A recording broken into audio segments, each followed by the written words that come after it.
Ay, grabe yung usok. Nilapitan tayo ni Kuya. Meron dito Ninja 650. I-scan daw to. May card na naman tayo.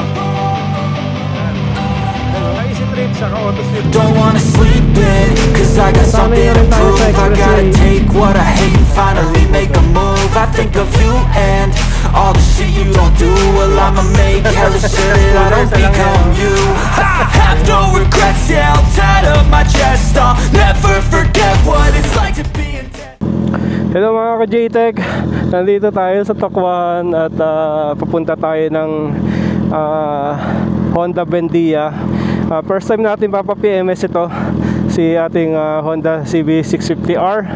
Ayan, si ating Sebi. At finally, nalabas natin siya ulit. Lagi tayo nakakimko kung napapanood nyo, kasi dahil nga gawa ng yung mga ride natin pang relaxan na meron tayo OBR. Sa totoo lang mga ka-JTech, masarap din i-drive to kasi matic na to di ba? Wala nang clutch to clutchless na. Pero still, Kimco pa rin yung dinadala natin pag nag-OBR kasi mas comfortable si OBR dun sa Kimco. Siyempre, maxi scooter yun Iba pa rin yung maxi scooter sa naked. Ilan ba odo nito? Papa PMS natin, kita nyo, tinakbo 140 kilometers. So hindi siya talaga nagagamit. Kasi ang purpose natin, kukunin din natin yung yung plate number. Dumating na yung plate number nito after 5 months. So, sabi kasi ni LTO kasi available na mga plaka ngayon. So kaya lumabas na rin siya finally. So, tara, samahan nyo ako sa vlog na to.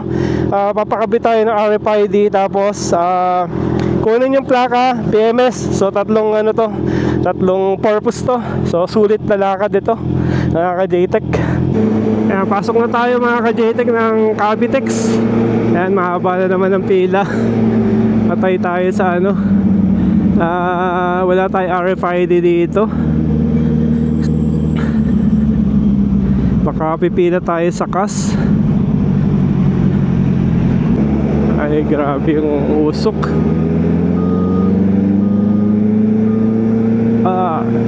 Parang ayoko huminga. Malalanghap natin ang usok. Meron kayang kabitan dito. Ayun, may kabitan.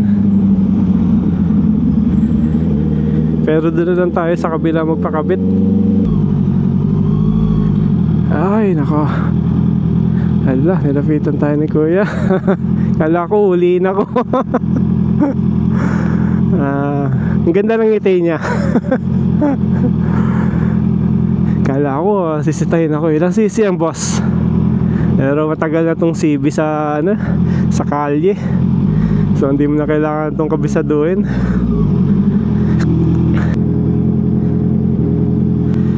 Ayan, ready na yung natin, 100. Okay. Okay. Okay na. Sige, okay na.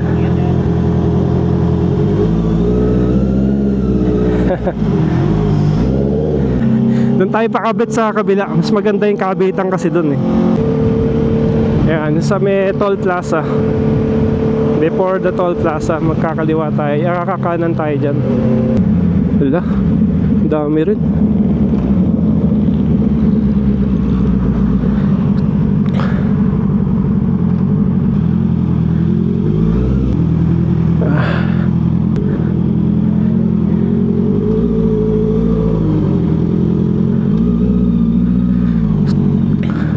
Meron dito Ninja 650. Dito tayo para may makapark pa dito.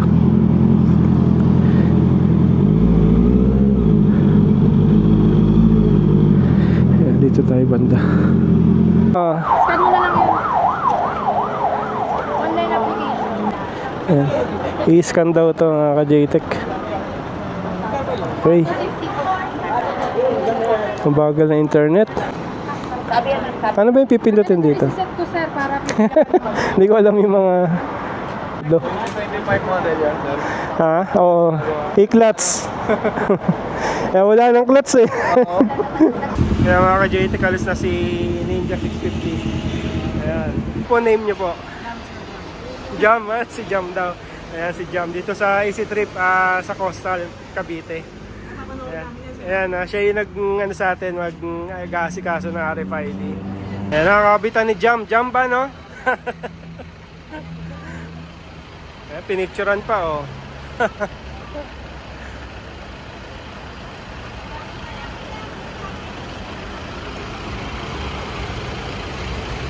Ayun.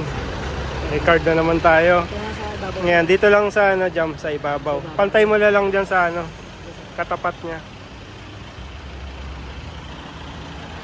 Ayan. Ayan, oh. Quick lang, quick. Pantay ka agad. Thank you, Jam, ha. Shout out to you. Panoorin mo na lang. Okay, bye-bye. Meron na tayo ng Easy Trip saka Auto Sweep. So pwede na tayo kahit sang expressway dito sa Pinas. Nakabitan na ng RFID si Sebi. And ready to go na tayo. Sana mabasa. And go Makati Bendia. I'm coming.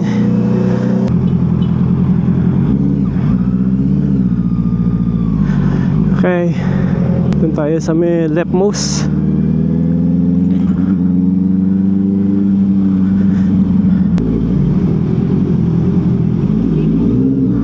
Oh, nabasa. 1,000 niload natin. 965 minus 35. Okay.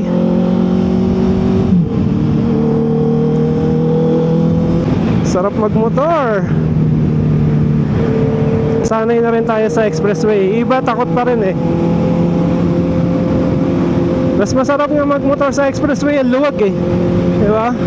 Huwag ka lang buntot sa likod kasi dahil baka masundot ka, lalo na kung nag-slow down ka. Kaya kung di nagpapabuntot sa likod, pag may nakatutok, inuunahan ko. Pwedeng either maiwang ka, magpahuli ka, or unahan mo siya. Huwag kang magpapatutok sa likod. Tapos dapat safe safe din yung mga maneuvering mo pagka kakanan kang ganyan. So clear, nakikita mo, hindi yung blind spot.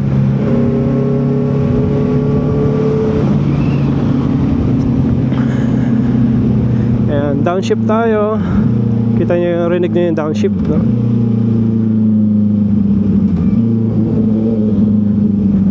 Ayan, ang maganda dito, pwede kang sumingit dito sa may gilid eh. Siyempre mainit mga ka-JTEC, kailangan talaga sumisingit.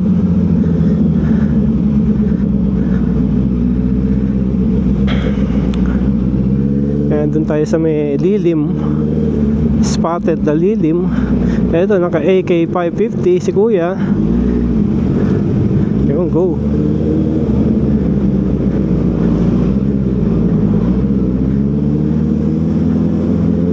Dito meron ditong speed limit. Ito tong area na to. May NCAP ngayon mga guys. 60 lang tayo, 60. Ayan, kita nyo, luwag-luwag. Ang daming natitempt dito eh.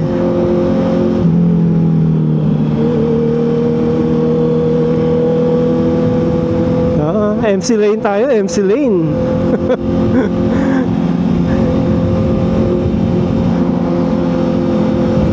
Maraming ano dyan, namimitik dyan. Matsyempuhan tayo. Pero ngayon kasi, wala, di ba? Pero merong camera. Ayan, makikita tayo ng camera. Nakita nyo tayo, 58 lang.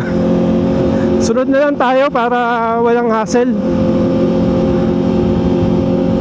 Dali lang naman sumunod sa batas. Huwag tayong tumabi sa mixer. May mixer doon sa dulo. Ayan, ito Bendia. Pasok tayo dito ng kanan. Ayan, balik tayo sa 1. Ay, si Koya. Saan ang gagaling? Dito na tayo mga ka-JTEC. Ayan o, yung pula na yan, na building na yan, Honda. Yan na tayo. nakparadang chimney.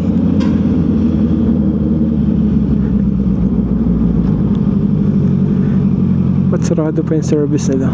Ito pala yung service nila.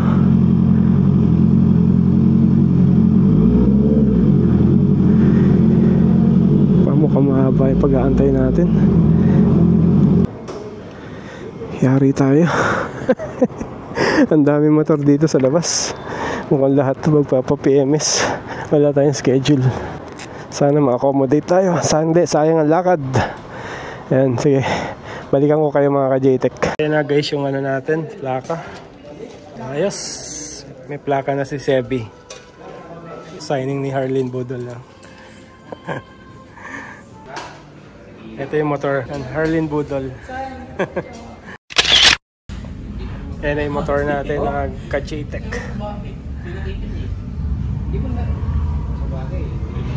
Hindi ba mainit sa Hindi naman. Basta kailangan lagi ka talagang nakamaong, no? Nakapantalon. Ayan, sila kuya nag-aantay din ng service. Ito sa line 4. Oh, in line 4 yan. Ayan, first PMS ni Sebi. Si Wax. Hello po. Ito yung genuine na ano. Yes sir. Tatlong ano yun, pagka-scooter isa lang eh, no? Ano, tatlo. 2.6 daw eh, so isang di mapupuno. Saka yung oil filter. Ayan, yun yung pre natin sa first PMS. Ayan, 250 lang daw ibabayaran ko, sabi ni Kuya Wax. Ayan, okay. Ayan, kakarga nila dito. And checking din yung tire pressure. Sa part yung ng PMS yun i-check nila.